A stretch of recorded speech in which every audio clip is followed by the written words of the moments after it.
Alhamdulillah, hari ini kita kedatangan teman-teman dari Paskas.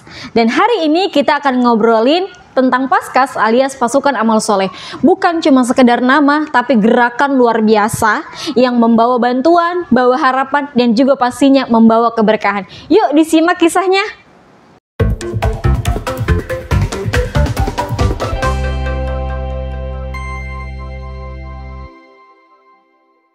Assalamualaikum warahmatullahi wabarakatuh. Alhamdulillah hari ini kita berjumpa kembali di Tripods, beradab, berdaya, dan bermanfaat. Dan hari ini insya Allah kita akan bersama dengan narasumber yang cantik, yaitu Mbak Alma dari Paskas alias Pasukan Amal Soleh. Ya, Masya Allah. Apa kabar Kak? Alhamdulillah baik Kak. Alhamdulillah. Apa kesibukannya nih Kak kali ini? Alhamdulillah kesibukannya masih aktif di Baitul Mal Muda Indonesia cabang Tarakan. Seperti biasa mengurusi infak beras, zakat, dan juga aktif di Paskas tentunya. Wih, luar biasa. Nah Kak, sebelum kita lebih dalam nih, apa sih itu Paskas Kak? Siapa orangnya dan apa yang mereka lakukan? Ya benar. Mungkin teman-teman di luar sana juga, ya, betul. Itu udah banyak yang tahu tentang gerakan infak beras. Oh ya. Tapi memang belum banyak yang tahu terkait dengan Paskas. Paskasnya, iya. Jadi kalau bisa dibilang gerakan infak beras itu adalah program kita, salah satu program unggulan. Iya, di bawah naungan Baitul Mal. Iya, karena sekarang kita udah Baitul Mal, ada rumahnya. Jadi gerakan infak beras sebagai program utama di infak. Nah, kemudian di mana Paskasnya? Nah, Paskas itu adalah orang-orangnya. Orang-orang yang menjalankan program yang itu. menyalurkan. Betul. Jadi ibaratnya dia itu adalah relawan kita. Relawan kita namanya Pasukan Amal Soleh.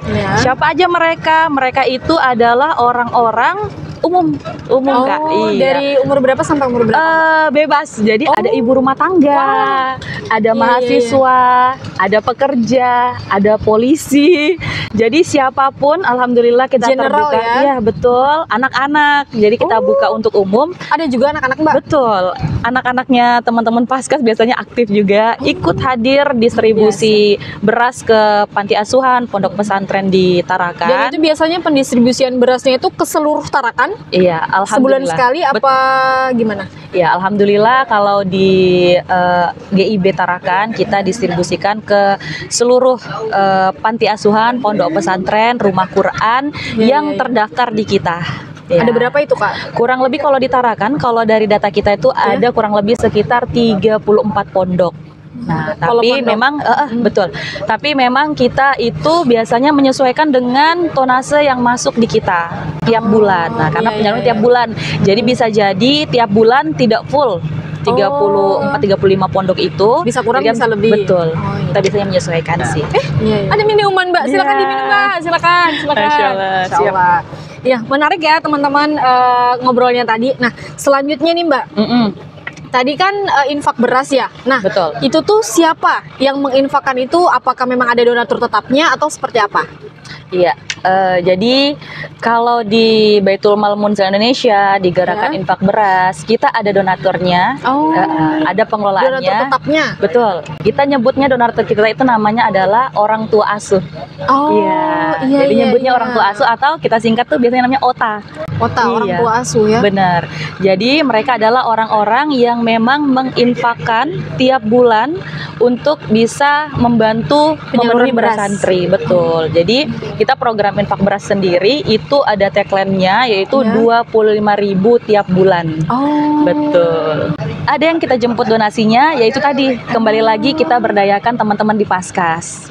Jadi teman-teman di Paskas juga membantu backup BMI untuk menjemput infak dari orang tua asuh. Biasanya itu orang tua asuh itu ya nggak jauh-jauh ya, keluarga kita, kenalan kita. Jadi misalnya kayak keluarga saya, berarti saya memiliki kayak tanggung jawab, nanti saya yang membantu menjemputkan kayak gitu. Kemudian disetorkan di Baitul Mal. Nah, wah menarik ya, ada kata-kata orang tua asuh atau OTA tadi. Nah, kenapa mereka dikatakan orang tua asuh, Mbak? Ya, ini juga salah satu spirit dari guru kita, Kiai Haji Lukmanul Hakim, selaku founder dari Gerakan Infak Beras. Kenapa sih namanya orang tua asuh, bukan donatur? Karena kita mengajak orang-orang yang berinfak itu untuk benar-benar merasakan menjadi orang tua. Mereka itu kita anggap sebagai orang tua yang mengasuh para santri yang kita berikan beras. Kenapa? Karena kita ingin dapat berkahnya. Kan salah satu amalan yang tidak terputus, salah satunya itu adalah doa dari anak yang soleh. Nah, dari doa anak yang soleh, kita mengambil inspirasi bahwa, oh, kita mungkin belum bisa menjadi penghafal Quran. Kita mungkin semasa hidup belum soleh. Tapi kita mau dong dapat berkahnya. Nah, lewat wasilah gerakan infak beras ini, kita memberikan makan santri, anak-anak yatim. Maka insya Allah setiap butiran beras betul yang mereka jadikan tenaga untuk menghafal Quran, bersolat, insya Allah mengalir juga kepada seluruh orang tua asuh. Gitu. Jadi itu juga salah satu alasan kenapa akhirnya namanya itu adalah orang tua asuh. Karena namanya kita berinfak pasti yang kita paling kita yang butuh gitu. Jadi kalau di Munzalan, di Paskas, yang paling pertama spirit kita tanamkan itu adalah kita yang butuh Allah. Nah, cara kita butuh Allah adalah kita menunjukkan bagaimana sih kita butuh. Nah, Allah bilang bahwa sebagian dari harta kita itu ada punya orang miskin, yatim, anak santri. Nah, dengan wasilah infak beras ini kita mengharapkan wasilah dan keberkahan. Itu sih yang benefit yang pertama. Kemudian karena kita sudah lembaga amil zakat, sudah LAS nasional, alhamdulillah BMI. Nah, jadi kita juga pastinya sesuai dengan SOP. Jadi setiap yang berinfak kita kirimkan juga berupa laporan. Jadi ada laporan tiap bulan kepada orang tua asuh. Juga ketika kita distribusi pasti kita share ke mereka sih. Katanya Paskas punya gudang beras sendiri ya? Alhamdulillah kalau dibilang gudang beras sendiri belum. Belum. Tapi itu kita dapat rumah wakaf. Alhamdulillah kita ketemu dengan banyak sekali orang baik yang juga merupakan orang tua asuh. Nah, yang ada dua. Yang pertama itu di belakang BPJS, belakang Telkom. Kemudian yang kedua itu ada di perumahan Cahaya Baru. Gitu. Itu dua-duanya adalah rumah wakaf dari orang tua asuh. Dan itu isinya beras, Mbak, semua? Iya, alhamdulillah beras. Luar biasa. Memang hanya beras atau? Betul, kita alhamdulillah akadnya sebenarnya umum. Alhamdulillah dari orang-orang baik. Mau kita buat kegiatan di situ boleh, tapi sampai sekarang kita fungsikan untuk gudang beras. Tantangannya, kemudian rintangannya pasti ada tuh di lapangan atau di gimana tuh, Mbak? Ya, kalau tantangannya sendiri pastinya ada ya. Karena kita yakin orang berbuat jahat aja ada tantangannya, apalagi berbuat baik. Betul. Nah, salah satu tantangannya mungkin karena kita basisnya adalah di infak. Nah, jadi memang BMI sendiri punya tantangan untuk kemudian bagaimana nih infaknya OTA ini stabil. Karena mempengaruhi tadi Kak, tonase. Itu yang pertama. Kemudian tonase tadi apa Kak? Tonase itu maksudnya jumlah beras yang kita salurkan. Tonase itu jumlah beras. Jumlah beras yang kita salurkan. Kemudian tantangan berikutnya mungkin dari rekan-rekan Paskas kalau misalnya sibuk, betul, karena sifatnya ini adalah relawan umum, jadi menyesuaikan dengan teman-teman Paskas. Misalnya jadi kita biasanya kenapa distribusi itu selalu di weekend. Karena teman-teman meminimalisir ya. Betul, menyesuaikan dengan teman-teman yang yang bekerja tapi ingin tetap beramal soleh, akhirnya kita setting di weekend. Karena itu tadi sekitar 2 ton sampai 3 ton kita distribusikan setiap bulan, betul. Pastinya butuh tenaga yang ekstra. Dan mungkin butuh orang, benar, orang yang banyak juga. Mungkin kendala-kendala utamanya sih itu sih Kak. Tapi kalau hal-hal yang lain menurut saya dimanapun kita beramal soleh, dimanapun kita melakukan aktivitas pasti ada rintangan-rintangannya seperti mungkin males, itu hal yang biasa ya. Males, kondisi dan sebagainya. Mungkin itu aja sih Kak yang urgent. Ada nggak yang betul-betul kayak menyentuh sekali? Masya Allah, tabarakallah. Kalau boleh jujur sebenarnya bahkan saya ini juga bukan orang yang lama di Paskas. Iya. Bisa juga dihitung baru, saya baru bergabung di tahun 2022. Sekitar 2022 saya baru bergabung, tapi ada banyak sekali teman-teman Paskas yang mungkin nggak kelihatan di kamera, tapi Masya Allah tabarakallah perjuangannya, istiqomahnya dari Paskas Hadir Tarakan sampai dengan detik ini. Insya Allah. Kalau dibilang haru birunya itu adalah yang paling berkesan kalau saya dengan teman-teman Paskas itu adalah emak-emak nih. Karena ternyata di Paskas Tarakan itu banyak sekali emak-emak. Bahkan komandan kita juga emak-emak. Wah, komandan Paskas kita komandan namanya. Paskasnya perempuan, Bener. Iya, komandan Paskasnya itu perempuan. Bagaimana perempuan mau bergerak dan memberikan peran ya di dalam situ. Betul. Sampai bawa anak, kita hujan-hujan, karena mau bagaimanapun prinsipnya di Paskas bahwa kita berapapun orang yang datang untuk mengangkat beras ini harus tetap disalurkan. Kita pernah hanya 3 orang, tapi waktu itu posisinya kita ngirimkan teman-teman beras ke Berau dan Bulungan, alhamdulillah lewat Tarakan. Itu pernah kita angkut 5 ton hanya berempat. Perempuan 2, laki-laki 2. Wah, 5 ton berempat. Luar biasa, the power of emak-emak. Bener, itu salah satunya. Kemudian kita hujan-hujan. Saya lihat perjuangan dari kakak-kakak Paskas, abang kakak Paskas. Itu hujan-hujan datang. Kemudian ada pondok-pondok yang pelosok, motor terjungkir, terbalik. Itu hal yang biasa. Kemudian yang paling juga kena sekali di saya terkait dengan pondok. Nah, bagaimana pondok itu yang awalnya itu santrinya dari dia baru buka, kemudian melaporkan ke BMI dan kita salurkan, itu santrinya itu hanya sekitar 16 orang. 16 orang, salah satu pondoknya itu ada di Mamburungan, pondok Imam Asy-Syafi'i Putri ketika itu. Nah, jadi Ustadz Tamrin itu menyampaikan bahwa bolehkah infak beras disalurkan ke kami? Kami baru buka pondok Putri, sekitar kurang lebih 16 orang. Sampai sekarang detik ini kita masih support dan santri mereka sudah di angka hampir 200. Masya Allah. Masya Allah. Nah itu, kemudian ada pondok-pondok lain lewat wasilah infak beras ini yang mereka dulu harus fokus memberikan makan santri, mencarikan dana, karena banyak sekali ternyata pondok-pondok yang subsidi silang. Nah iya, ada yang santrinya gratis.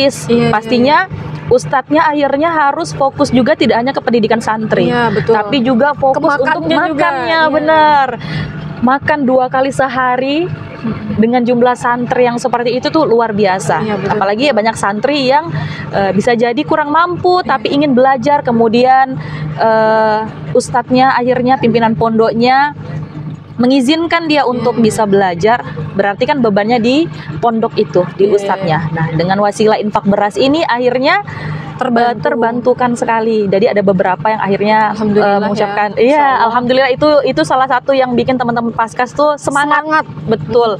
Dari yang mereka ternyata pondoknya orang-orang yang membutuhkan. Benar. Itu ada satu pondok yang santrinya itu nggak punya asrama. Jadi mereka itu tinggalnya di pembuangan sampah. Jadi santrinya itu tinggalnya di dalam masjid. Di masjidnya. Jadi masjidnya itu disekat. Masjidnya disekat. Kalau kita masuk, Ikhwan berarti ya? Iya, Ikhwan, alhamdulillah. Jadi masjidnya disekat itu untuk tempat tidur santrinya. Ya Allah. Jadi kayak lemari, bantal, tempat masak itu di pelataran masjidnya, di halamannya. Nah, alhamdulillah karena wasilah infak beras, wasilah dari seluruh orang tua asuh yang sudah berinfak dan percaya, itu akhirnya mereka bisa membangun asrama santrinya. Alhamdulillah. Kayak gitu, alhamdulillah. Luar itu biasa salah banget satu ya berarti infak beras ini ya. Alhamdulillah, itu salah satu dampak yang bisa kita lihat lah ibaratnya. Mbak, muncul nih pertanyaan dari saya nih. Ini kan infak beras ini hanya untuk pondok pesantren ya atau yayasan. Nah, untuk orang-orang miskin dan lain-lain itu gimana? Betul. Ada juga atau fokusnya lebih ke ini yayasan? Iya. Alhamdulillah karena kita las ya, jadi juga mengakomodir zakat.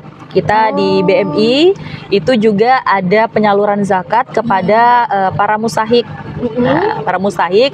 Cuman mungkin sedikit saya jelaskan terkait dengan zakat di BMI, itu ada sedikit nilai plusnya lah bahasanya. Kenapa? Karena kalau di BMI penyaluran zakatnya itu dari para muzaki itu disalurkan kepada mustahik yang sudah kita lakukan pembinaan. Iya, jadi dalam segi betul. Jadi pembinaannya itu dalam hal ibadah.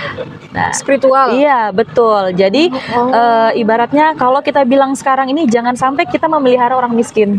Iya. Makanya ada program unggulan kita tuh sebenarnya namanya Mustahik Produktif Center. Nah, kenapa dibilang produktif? Karena mereka mau berusaha memperbaiki bacaan Qur'annya, mau memperbaiki sholatnya. Karena kita pasti bertanya-tanya kan, karena bisa jadi sebenarnya pertolongan Allah itu bukannya tidak mau turun, tapi jadi kita nggak tahu, dan jangan sampai kita hanya menyalurkan.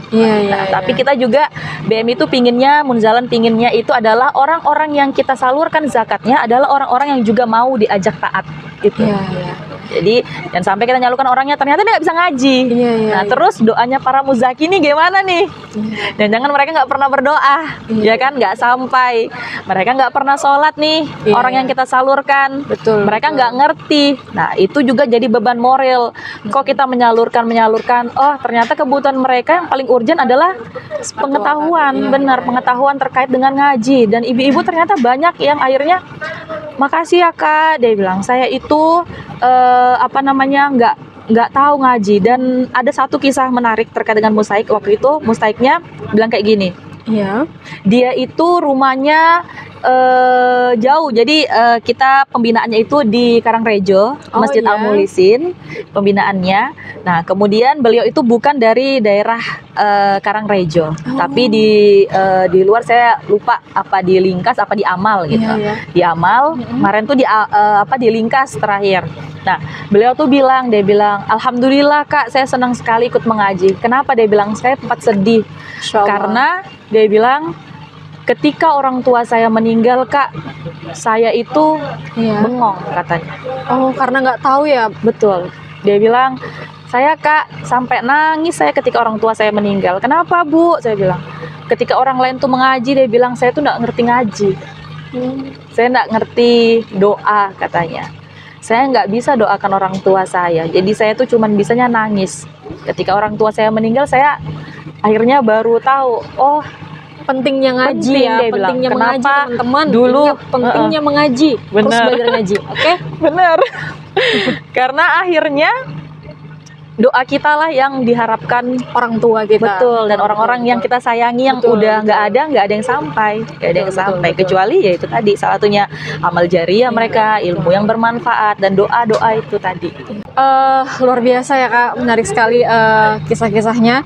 Satu nih, apa pesan kakak buat generasi muda yang sebenarnya itu pengen banget bergerak di bidang sosial, tapi mungkin malu karena ya tau lah pasti kayak apaan sih, kayak turun ke jalan kayak apa gitu. Nah biasalah ada statement kayak gitu. Itu gimana kak? Ya untuk pesannya untuk seluruh anak muda, generasi Z, generasi Alpha, sekarang yuk kita ubah mindsetnya, ya kan, bahwa amal soleh itu keren. Nah jangan sampai ketika kita melakukan maksiat, melakukan keburukan, kita anggap itu keren, tapi kita balik. Sekarang ngantar beras itu keren, ke pondok pesantren itu keren, ke masjid itu kece, belajar ngaji itu utama, kayak gitu. Kenapa? Karena pada akhirnya teman-teman semua yang masih muda, yang masih semangat, itu adalah salah satu keberkahan dari Allah. Kenapa? Karena kita masih muda gitu. Banyak orang-orang tua yang pingin beramal soleh kembali, tapi akhirnya kondisi, keadaan mereka tidak memungkinkan. Tapi teman-teman di luar sana, apalagi teman-teman anak muda sekarang kan luar biasa ya, udah ada pandai sosial media, udah keren bikin video. Jadi nggak perlu, amal soleh itu banyak teman-teman. Kak aku sibuk nggak bisa ikut ngantar beras, nggak apa-apa, bantu share, bantu bikin konten. Nah, kak aku malu kak di luar, enggak apa-apa. Apa yang bisa dikerjakan, yuk kita kerjakan. Kenapa? Karena akhirnya wafat itu nggak tunggu taat teman-teman. Ayo siapa yang jamin yang muda-muda mati duluan, yang tua belakangan. Nah kan nggak ada ya teman-teman.